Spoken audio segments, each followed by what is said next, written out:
Guys, welcome back to my YouTube channel. If it's your first time, welcome. If you are a returning viewer and you haven't subscribed, please click on the subscribe button so that you'll be the first to know every time I put out the new video. In this video, we are going to be talking about navigating the corporate world.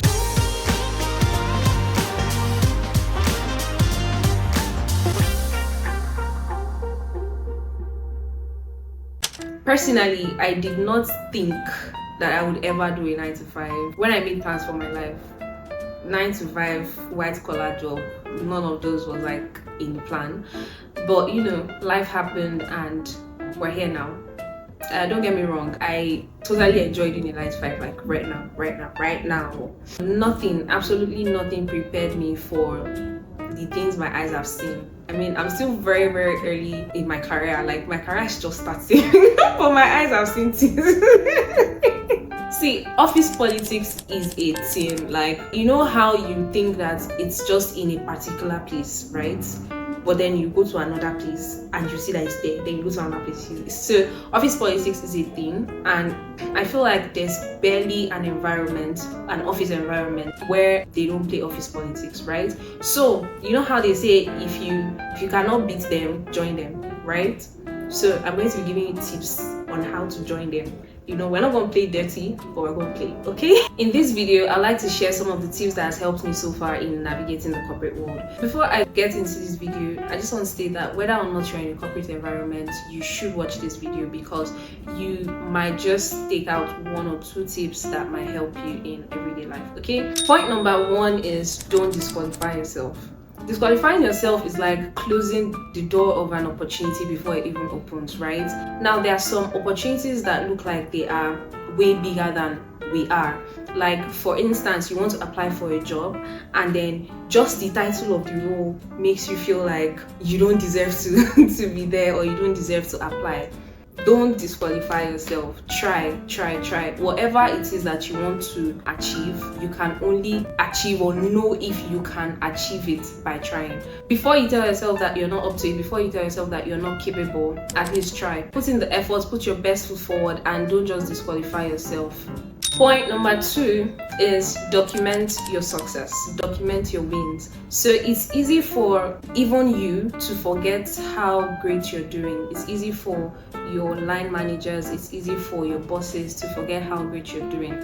Or even if they remember, it's easy for them to downplay it. So it's left to you to document your wins. Like, literally every single thing you do, have like an Excel sheet in your Google Drive where you go to impute every single win you make from the day that you got into the organization, right? And sometimes maybe you want to renegotiate your pay or something. It's good that you document your win. Thirdly, you deserve to be in the room, okay? Listen, I know that there are times we find ourselves in certain places and then we have to pinch ourselves to, to make sure that it's true, we're not sleeping, we're not dreaming, right? I know that it happens, right? And that's okay. However, I want you to always remember that when you find yourselves in certain places, it's because you deserve to be there. Your hard work, your persistence, your consistency, whatever it is that took you there, right? And because you are in that room, the room is a better place, right? So whether it's a boardroom, it's a classroom, whatever it is, carry this truth with you. Let this truth inspire you. Let it encourage you that you deserve to be in the room. I remember the first board meeting I ever sat in, like the early days of my career. I mean, I'm still in the early days of my career, but yeah, you get what I mean. God, I'm goofing around too much. I remember the first board meeting I sat in. It was with the organization I work with and our partners, right? So on that day, everybody was introducing themselves. My boss was there, the chairman of the company, the MD of our clients, right? But there were all these people that were big people, and I was there as well. For context, I was a junior staff at this time, and I found myself in this meeting to be honest, I didn't think I was supposed to be there, right? So before the meeting started, everybody had to introduce themselves. Oh, my name is this from so organization. My name is this. This is my position from so organization. When I saw the thing going around, I was like, okay, so this is actually going to get to me, and what am I supposed to say? Anywho, so everybody said their name, and it was going around, and then it got to my turn. So when it got to my turn, like, I leaned into my chair for the next person to introduce himself, because at the time I did not think that I deserved to be there. So what am I supposed to say? Why am I introducing myself when all these people are talking, right? So my boss was in that meeting, and when that happened, he interrupted the meeting. He was like, oh, sorry, hold on, she has not introduced herself. And see, it felt like the ground should open, let me enter inside, because at this point everybody's attention was on me, right? So even if somebody was on their phone, for somebody to interrupt the meeting, you raise your head like, what's going on? So I had all eyes on me at this point, and then I just mustered small courage, and I just said my name. Oh, my name is, and so you know these table mics on like boardroom tables, right? My mic was not on. So after I whispered my thing, the next person introduced himself, and my boss interrupted again and said, oh, her mic was not on. Angel, turn on your mic and introduce yourself. I was like, okay. So at this point, I turned on my mic and I did the introduction. But then this really helped in my career, really. And that day I learned this important point, and I have carried it with me ever since. And I want you to do the same. So wherever you find yourself, listen, be bold enough to speak when you have to, right? Because you deserve to be wherever you find yourself. Okay, my next point is excellence speaks for itself. Whatever you do, whatever your hands find to do it well. Okay, whether it's your business or not. You know, a lot of us have this attitude or mentality of, it's not my father's business, it's not my business. So you handle things like in a very rash way, right? I'm telling you today, it's not good. It's a very bad character. Drop it. Whatever you're paid to do, whatever you're contracted to do it, and do it to the best of your abilities, right? And add jar on top, you know, put a little sprinkle, you know, because you don't know where your next referral or your next recommendation is going to come from.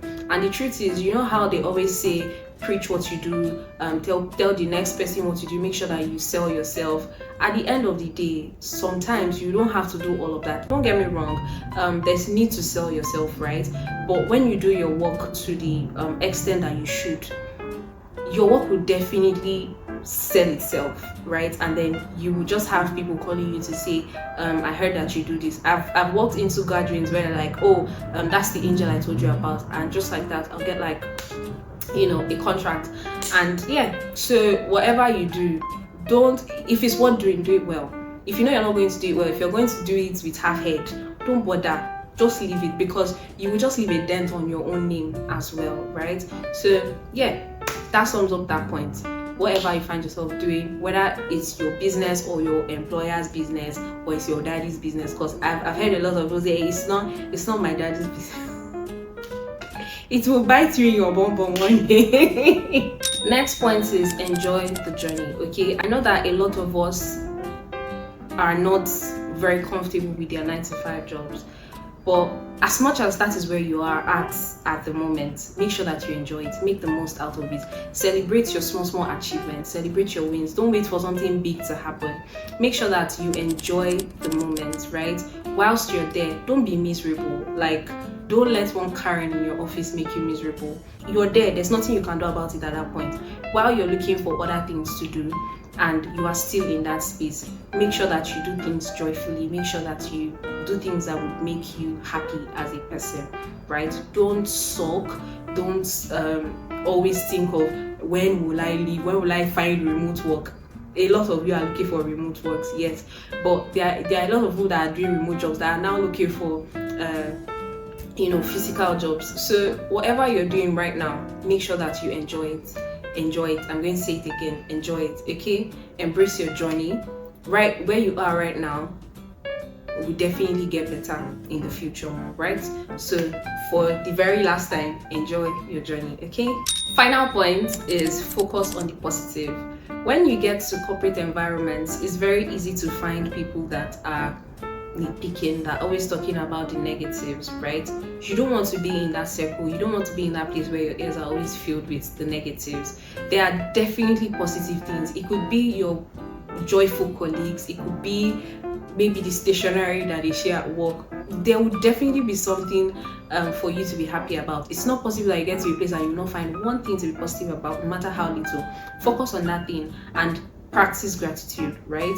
Don't be negative about your job, no matter what it is. Even if you're not being paid well, you agreed to be there. So whilst you're there, embrace positivity.